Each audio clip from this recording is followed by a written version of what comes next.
el flan más cremoso y con el sabor auténtico de la tradición mexicana.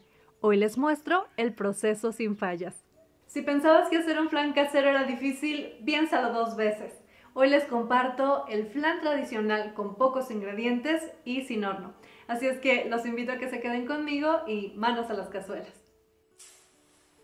Comenzamos con la base de sabor, el caramelo. Colocamos el azúcar en la flanera directamente y llevamos al fuego. Es importante no agregar agua. El azúcar se fundirá por sí sola. Vamos a mover el molde con suavidad, sin usar cuchara, hasta que obtenga un color ámbar profundo. Retiramos inmediatamente y con cuidado repartimos el caramelo en el fondo y las paredes. El secreto aquí es la paciencia. Dejamos que el caramelo se enfríe por completo y se cristalice. Noten cómo la superficie queda brillante y firme como un espejo. Esta cristalización evitará que el flan se mezcle con el caramelo antes de la cocción. Ahora vamos a integrar la mezcla. En el tazón colocamos los huevos, el azúcar y la vainilla. Yo utilizo la batidora eléctrica en la velocidad más baja. Esto nos permite una disolución rápida sin generar demasiadas burbujas. El objetivo es solo integrar. Pero también se puede con un batidor globo o con un tenedor. Nada más hay que tomar en cuenta eso. Tiene que estar bien disuelta el azúcar y no queremos meter demasiado aire.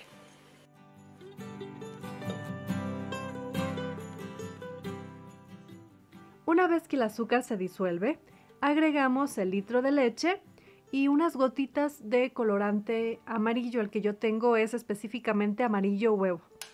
Este colorante es opcional, pero le da un tono más atractivo. Solo hay que asegurarnos de que no sea demasiado intenso. Retiramos la mezcla y la dejamos reposar por 5 minutos. Me gusta hacer este reposo para que las burbujas de aire suban a la superficie y poco a poco desaparezcan. Después del reposo y para asegurar una textura suave, colamos la mezcla sobre el caramelo ya cristalizado. Listo. Detengámonos para contextualizar. Esta es una receta tradicional mexicana de flan de huevo, más suave y menos dulce que la versión napolitana que lleva queso crema y lecherita. Muchas veces se hace en horno, pero ¿quién no recuerda a las abuelitas usando el método en estufa, sin tantas complicaciones?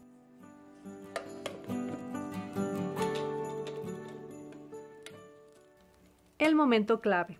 Nuestra cocción sin horno. Vamos a preparar un baño María casero. En el fondo de una olla grande colocamos un trapo de cocina para proteger el molde. Colocamos la flanera con tapa o también puede ser sellada con papel aluminio. Estas flaneras son una maravilla porque pues ya traen su tapa y aparte vienen de una forma que quedan muy aseguradas y así nos evitamos que le vaya a entrar vapor o agua. Luego agregamos el agua caliente con cuidado hasta que llegue a la mitad de la altura del molde. Así controlamos perfectamente el nivel. Tapamos la olla y cocinamos a fuego bajo. Aquí la clave es que el agua hierva muy suavemente, que el vapor nos haga el trabajo de cocción lenta y uniforme. Este es el secreto para evitar que el flan se agriete o quede demasiado poroso. Cocinamos por un tiempo aproximado de 1 hora y 15 minutos. Pasado el tiempo, lo dejamos enfriar a temperatura ambiente. Para asegurarnos que está listo, pues es engañoso porque aún se ve suave.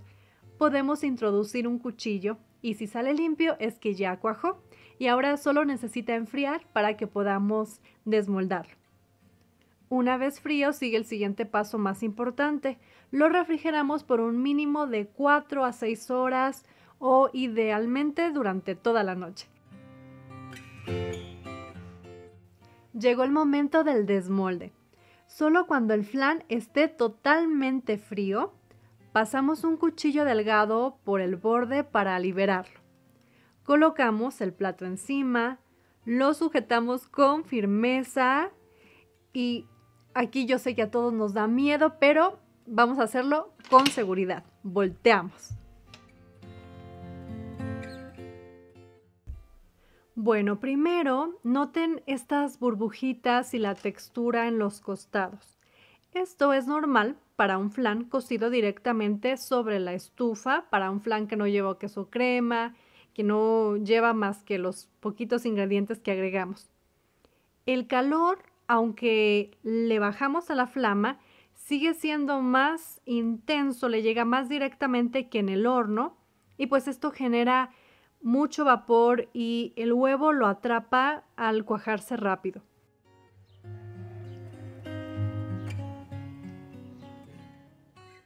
Este es el sabor de nuestra tradición, el flan casero de antaño. Un postre perfecto para cualquier ocasión y con una técnica que prácticamente ya dominan. Cuéntenme en los comentarios, ¿prefieren el flan de huevo, o el flan napolitano que lleva queso crema? Su opinión es muy valiosa y probablemente puede ser que más adelante los sorprenda con el flan napolitano. Les agradezco mucho por estar conmigo en una ocasión más, en una receta más. Les agradezco por haber llegado hasta el final y los invito, si les gusta mi contenido, a que se suscriban. Hay recetas nuevas cada semana y también a que me sigan en mis otras redes sociales donde me encuentran como Brisa Colibrí. Espero que tengan un día muy bonito, que coman muy rico, que se apapachen y nos vemos para la próxima semana para seguir conociendo a México desde sus recetas. Adiós. ¡Ay! Se cae el tripié. Tradicional, con pocos ingredientes y sin estufa, sin horno. No, se me desacomodó.